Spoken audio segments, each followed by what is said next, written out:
What's up guys, and welcome back to my channel. For today's video, let's take a look at the upcoming Einbroch blue cards. But before we start the video, do you have problems AFK grinding in ROX? Do you always worry that you may overcharge or the battery of your phone, tablet, or laptop may overheat? Do you worry about your electricity bill when grinding using your personal computer that is running for days non-stop? Or do you encounter intermittent connection from your internet service provider, which disconnects your character when AFK grinding? Well, if that is the case, then UgPhone can solve all of your problems. UgPhone is a cloud phone that runs independently in the cloud, and it does not consume the memory or battery of your physical device. Even if you close the UgPhone app, your game will still continue to run in the cloud, which makes this the perfect phone for AFK grinding for 24 hours, 7 days a week non-stop. Nice. You can also run multiple instances of UgPhone in one account, which allows you to play and grind multiple games simultaneously. As you can see, my Shura and Royal Guard are AFK grinding at the same time. UgPhone is available in Google Play for Android, App Store for iOS, Windows Store for PC, and you can also use a web browser to run UgPhone. So if you want to try out UgPhone, you can use my link shown in the description below. And you can also use my invitation code, which really helps me out. So thank you guys, and thank you UgPhone for the sponsor. Now let's get back to the video. Yesterday, ROX posted the upcoming blue cards for the Einbroch patch. At first glance, I already knew that some of these cards will probably change the way players build their characters. Simply because there are cards that provide 2 core stats in a build. What do I mean by that?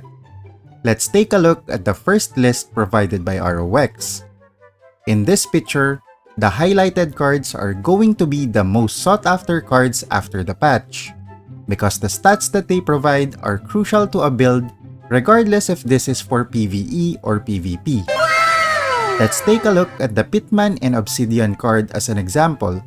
These 2 cards provide 2 of the most vital stats in a build, which are the damage bonus and the penetration stat. In the current patch, a lot of players are having troubles balancing these 2 stats in their cards. So most of the time, they are getting the penetration stat from enchantments instead. However, with these 2 new cards, you can simply get the 2 stats in a single card slot. Same with the haste stat that is usually used by skill-based characters. If we go to the second list of blue cards, the Lava Golem and Nightmare Terror card are going to be in demand after the Einbroch patch. Simply because it provides you the haste and damage bonus stat.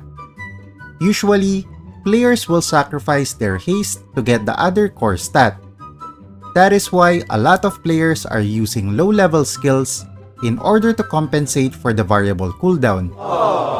My Royal Guard is a great example for this, as I usually don't get to use high-level skills because I lack the haste stat. But with these new cards, I can easily increase my haste without sacrificing a lot of my damage bonus. For the PvP blue cards, having a PvP debuff resistance is also huge. This means that players need to focus on increasing their PvP debuff penetration stat in order for their debuffs to take effect on their opponents. There will be a lot of mixing and matching new card combinations in the Einbroch patch. If you ask me, is this going to make the game better? Of course.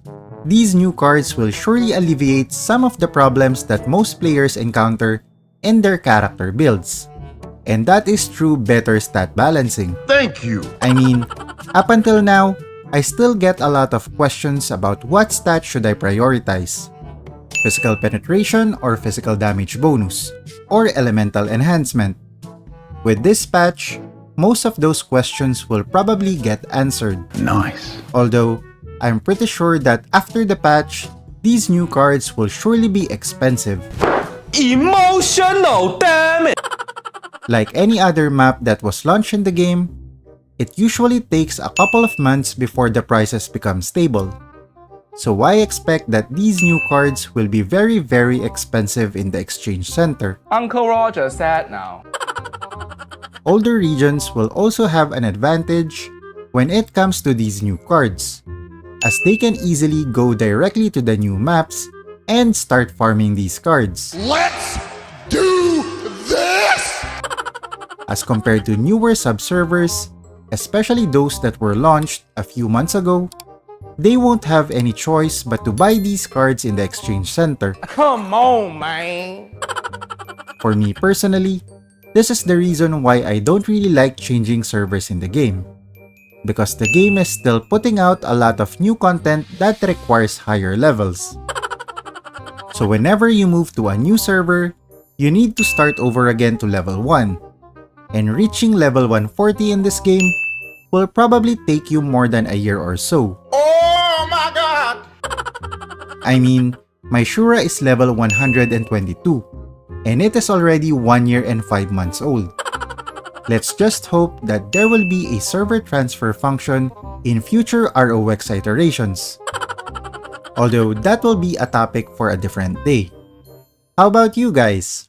What are the cards that you are targeting when the new Einbroch patch arrives? Let me know in the comment section below. If you enjoyed the video, don't forget to leave a like, and if you want to see more ROX content, don't forget to subscribe to the channel. GG!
You're a superhero.